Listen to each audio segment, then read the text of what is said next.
Olá, estamos de volta aqui com o programa EAD na UFAL.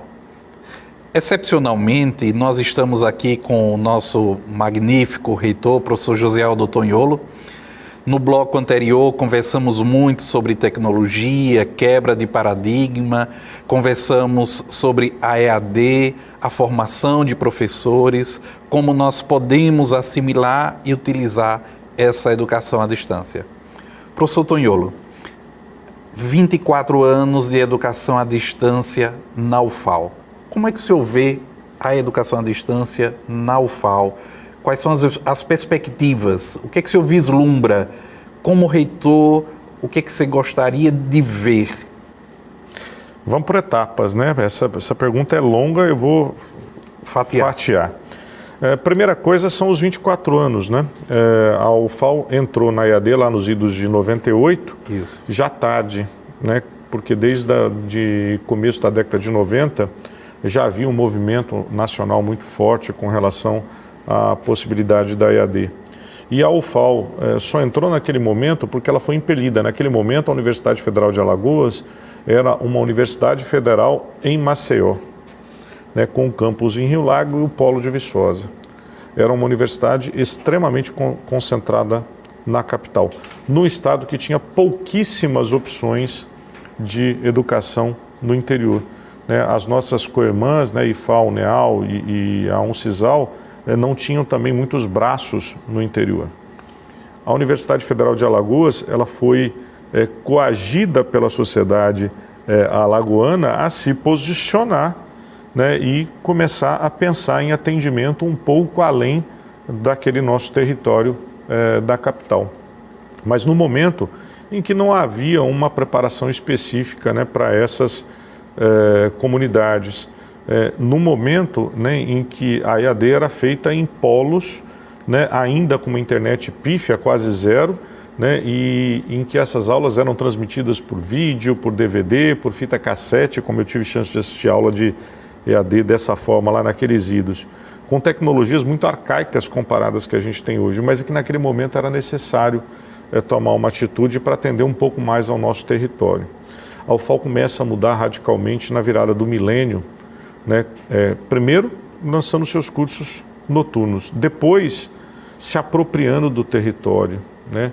Um estado com 102 municípios, que passa a ter a partir de 2006 polos da universidade, né, ou campos da universidade em 8 municípios, e hoje chega a ter 16 municípios com polos EAD. Então há uma evolução nesses históricos, né, são 24 anos de construção, mas que tiveram, aí vem a segunda parte da fatia, altos e baixos. Percalços. Muitos. No momento em que a EAD era completamente desconhecida da nossa universidade do estado, em que os municípios não estavam preparados para receber a EAD, em que os nossos docentes, as nossas unidades acadêmicas, na época ainda nas 6 unidades acadêmicas, né, que a universidade tinha, né, não estavam preparados para se apropriar desses territórios pela EAD. Né, não tinham essa noção de como transpor essas atividades que eram feitas no presencial para esse novo formato.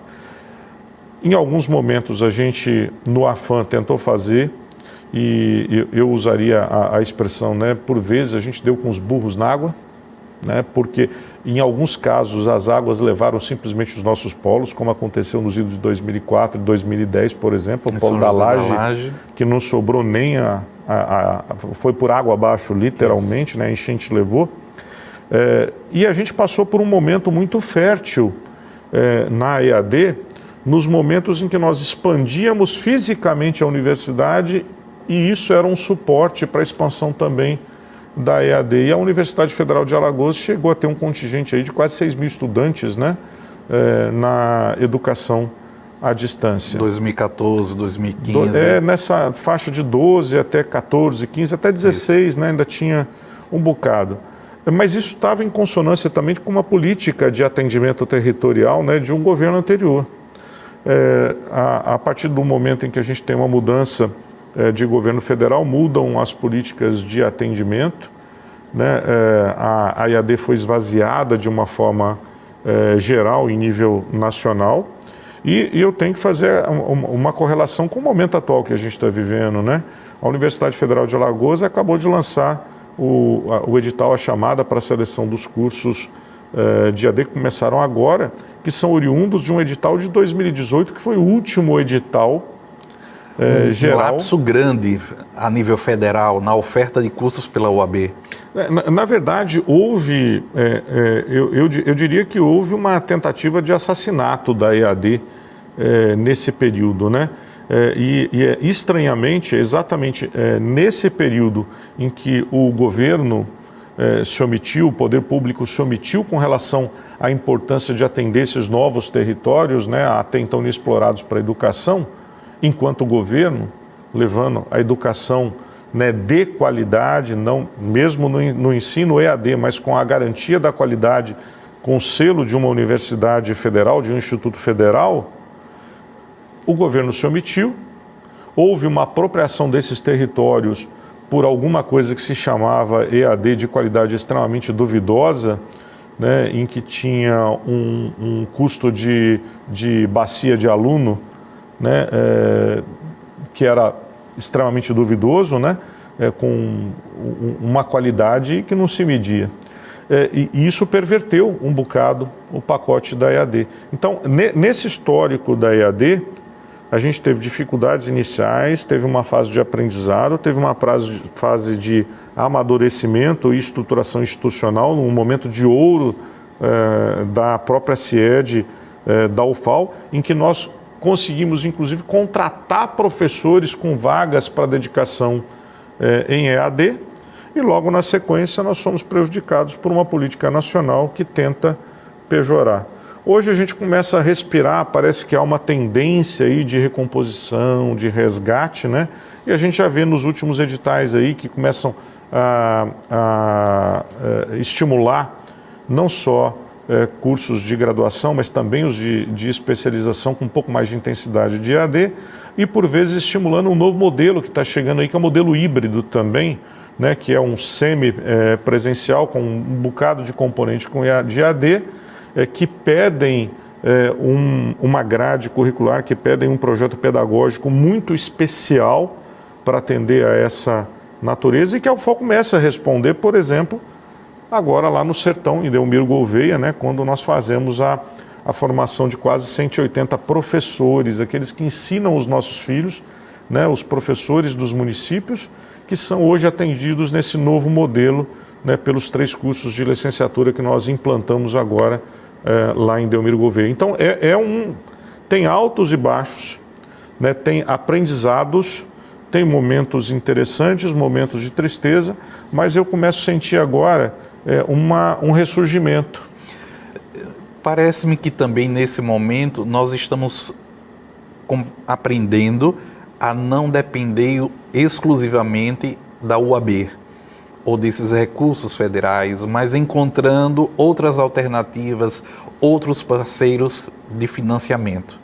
Se por um lado, para a CAPES, hoje nós somos um ponto estratégico, eu escutava isso de um dos diretores da CAPES, a Universidade Federal de Alagoas é estratégica para a EAD da CAPES, nós conseguimos também outros caminhos que não dependem só de um financiamento externo, que está tão volátil, que está tão fragilizado na política atual.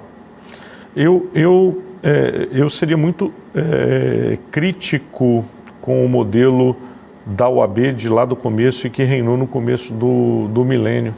Acho que o modelo de educação à distância não pode se resumir ao oligopólio da UAB, né? E nem podemos ficar reféns de coisas esdrúxulas que se fazem passar por EAD, né, de algumas instituições inescrupulosas aí.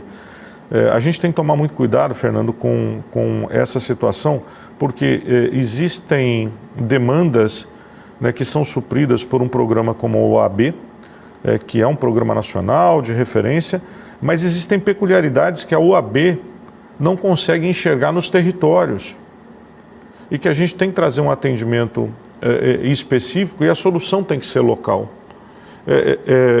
Seja patrocinada pelo governo federal, ou com recursos próprios, ou com captação própria. Existem situações em que só aquelas comunidades, junto com as universidades que estão ao seu lado, vão conseguir enxergar a demanda e tem que ter um atendimento especial. Esse caso do Sertão, por exemplo, foi uma demanda muito específica, né? Poucos casos acontecem no Brasil dessa forma, nós tivemos essa demanda e ela está sendo atendida. Nós temos muita demanda de prefeituras, não para a formação de professores. Prefeituras do estado de Alagoas hoje nos cobram junto ao Tribunal de Contas. Tive reunião no Tribunal de Contas agora recentemente, o presidente do Tribunal de Contas nos cobrando um posicionamento com relação à formação de gestores públicos em todo o estado de Alagoas, né, para garantir que os gestores públicos tenham um bom desenvolvimento das suas ações. E não é uma demanda que vai vir da UAB, essa é uma demanda local e que a Universidade Federal de Alagoas, específica, pontual, nesse território, ela tem que atender, né? Então, nós precisamos de trabalhar agora esse curso de formação de gestores com foco um pouco mais nas contas, né? na parte contábil, fiscal. Nós vamos ter que atender, nós vamos trabalhar agora com o Tribunal de Contas, auditoria, né? Coisas do dia a dia das prefeituras que nós temos competência, né? E que não é só um de gestão pública, né? São coisas específicas do estado de Alagoas. A mesma coisa a gente teria que trabalhar aí na área de saúde, né? A gente tem alguns setores da saúde que são mais importantes para o estado de Alagoas que outros estados do Sul Maravilha, né? Então nós precisamos de nos moldar a dar esse atendimento especial. Curso de especialização, cursos de graduação, tecnólogos, né, que nós ainda não começamos a dar o viés dos tecnólogos, que tem que ser dados também pela EAD. Cursos para além da UNASUS. Se nós falávamos para além da UAB, vamos falar também do para além da UNASUS.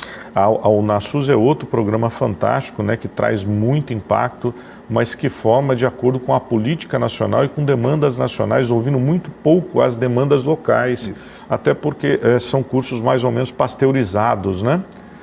Mas que funcionam com muita qualidade, com garantias de resultados, mas que não atendem a todas as peculiaridades regionais.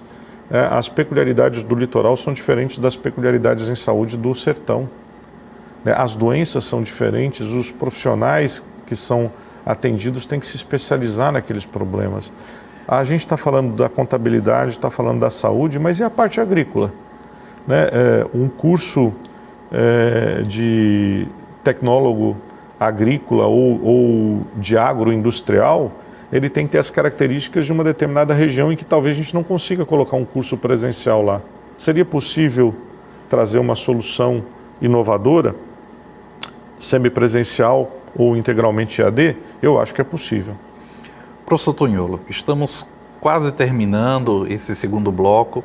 Eu já quero agradecer sua presença, mas eu não poderia deixar de recordar a professora Ana Amélia, quando ela é um dos ícones da EAD na UFAL, quando ela dizia lá em 2008, quando eu chegava como mestrando, ela dizia assim: nós vamos chegar a um momento em que não falaremos mais de educação presencial versus educação à distância. Vamos falar de educação. Eu queria que o senhor aproveitasse esse momento e desse um recado para os nossos alunos, dos nossos cursos, de todos os cursos, mas também para os nossos professores, gestores. Tempos difíceis, mas tempos que a gente não pode perder a esperança. O que é que o reitor gostaria de dizer à comunidade acadêmica? Acho que a comunidade acadêmica tem mais do que nunca que sentar para conversar sobre essas novas tecnologias, sobre essas novas formas de fazer educação. Nós que nos colocamos como educadores discutimos muito pouco atividade meio e muito atividade fim. A atividade meio ela é cada vez mais importante. A sociedade mudou, queira ou não, essa quebra de paradigma está acontecendo por obrigação da pandemia.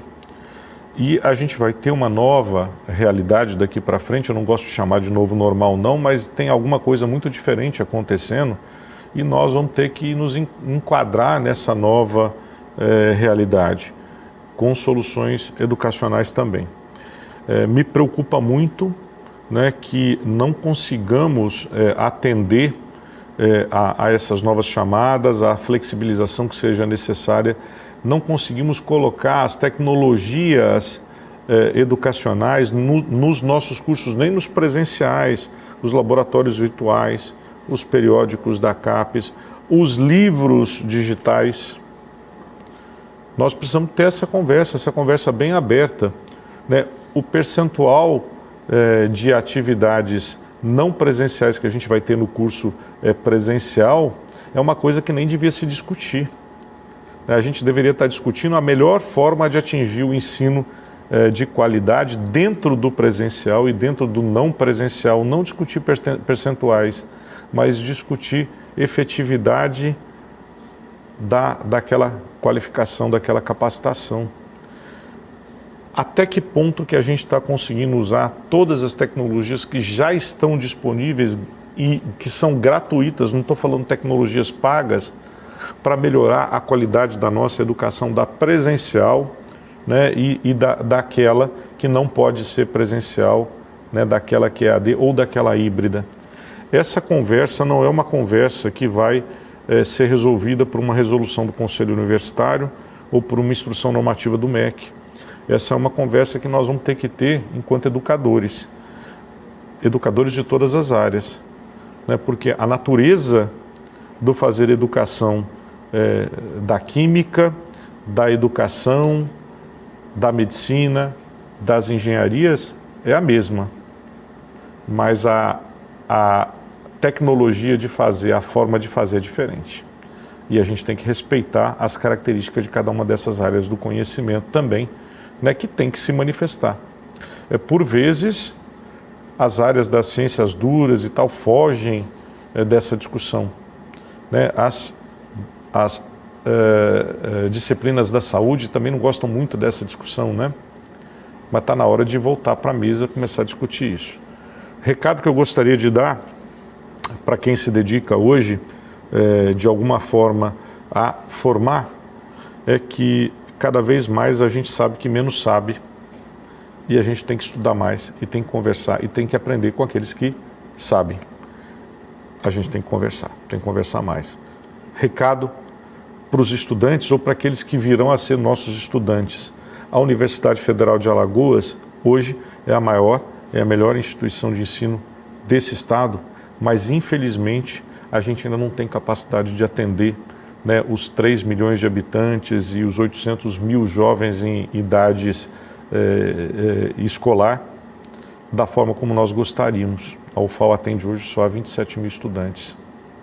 A UFAL tem que se esforçar para chegar a cada um desses estudantes que precisam de educação de qualidade, seja na forma presencial, seja na educação à distância com qualidade, seja no modelo híbrido que é tão necessário.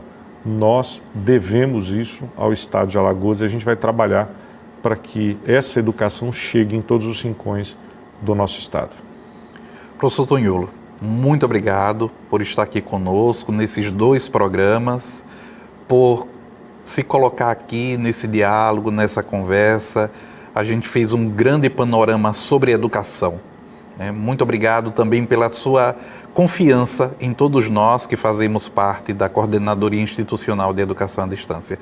Muito obrigado. Nós ficamos aqui com o programa EAD na UFAL. Muito obrigado por acompanhar cada um dos nossos programas.